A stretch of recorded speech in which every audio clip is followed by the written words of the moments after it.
On May 15, just like any other day, Lin Ming skillfully logged into the Yongkun Gold online platform and clicked the Gold Withdrawal button. For the past 3 years, he had always received his funds on a T+3 basis. That is, on the third business day after the transaction. But by May 20, his bank account had still not received a single cent. At the same time, another investor, Ting, was told by a company sales agent that Yongkun Gold's operations had blown up. The gold she had purchased offline might no longer be redeemable.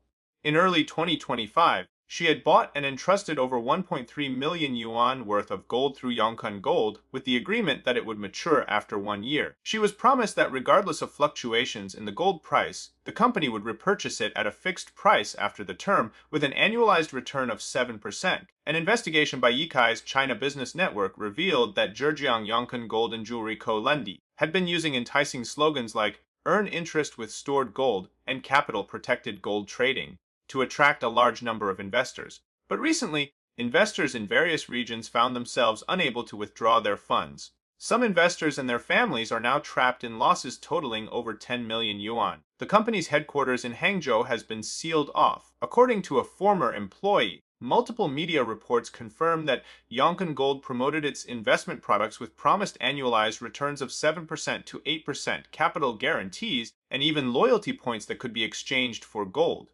all of which attracted a massive number of investors from across mainland China. Yongkun Gold's business operated through both online and offline channels. However, whether bought online or offline, most of the time the gold never reached the hands of investors. This setup is known as the gold custody model. Industry insiders pointed out that this model allows a gold dealer to sell the same gold multiple times, making it prone to bank run-like scenarios and potential fund misappropriation. After purchasing gold on the platform, investors couldn't immediately withdraw physical gold. The wait time ranged from 28 to 365 days. After that, they could choose to receive delivery, sell it directly, or request a refund. According to a business process chart shown on the platform store page, regardless of the operation type or market conditions, investors were essentially promised guaranteed profits. According to Red Star Capital Bureau, a Miss Li stated she had invested nearly 400,000 yuan via Yongkun Gold's online store. Li said that on May 20, a friend warned her that there might be an issue with the online platform.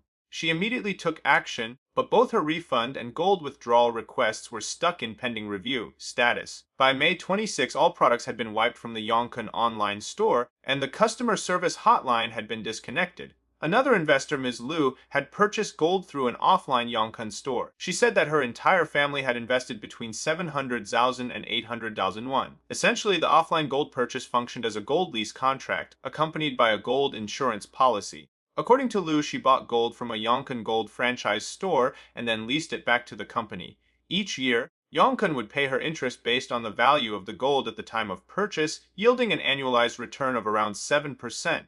Yikai journalists confirmed with multiple investors that over the years, Yongkun Gold had used promises of high returns to lure customers into its gold deposit and buyback programs. The advertised annualized return ranged from 5% to 9%. Investor Lim provided reporters with a copy of his gold custody entrustment agreement.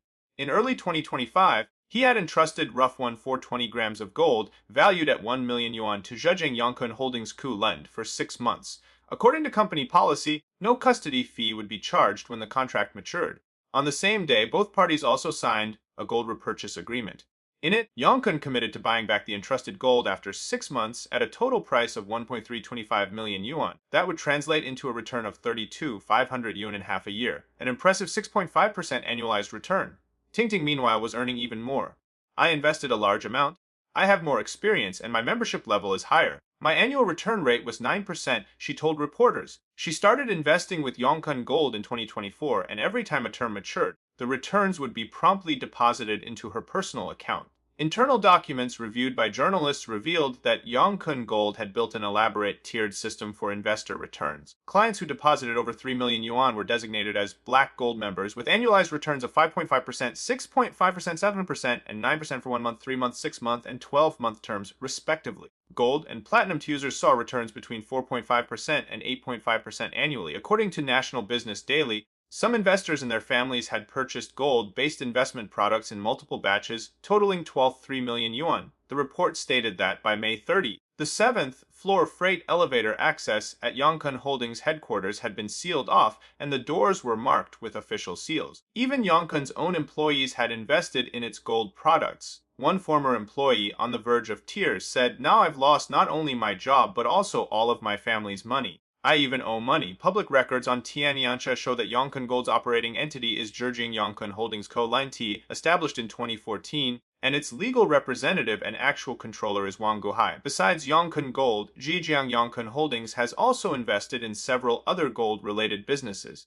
Yongkun Gold's repayment crisis has left investors facing catastrophic losses. Reports suggest some families had invested as much as 20 million yuan, wiping out their entire life savings. In rights protection groups, investors from Zhejiang, Sichuan, Anhui, and other provinces reported losses ranging from hundreds of thousands to tens of millions of yuan, with a possible total exceeding 2 billion yuan. The experiences of people like Lin Ming and Tingting highlight how many were drawn in by the illusion of guaranteed returns, only to now face the risk of losing everything. Moreover, this incident has exposed the systemic risks inherent in the gold custody model. The model allows companies to absorb funds without delivering physical gold, essentially operating on a paper gold basis. It lacks transparency and relies heavily on the company's ability to repay. Once the capital chain breaks, investors are left unprotected. Experts noted that Yongkun's model bears similarities to P2P fund pool operations and is in essence a Ponzi scheme. Lastly, the scandal has severely damaged trust in the private investment market. Gold, a traditional safe haven asset, should become more attractive during times of economic uncertainty. But Yongkun's collapse has caused widespread skepticism towards similar investment products. On social media, furious users have denounced Yongkun Gold as a fraudster's paradise and criticized regulators for inefficiency. This has only deepened the crisis of confidence in China's broader financial markets.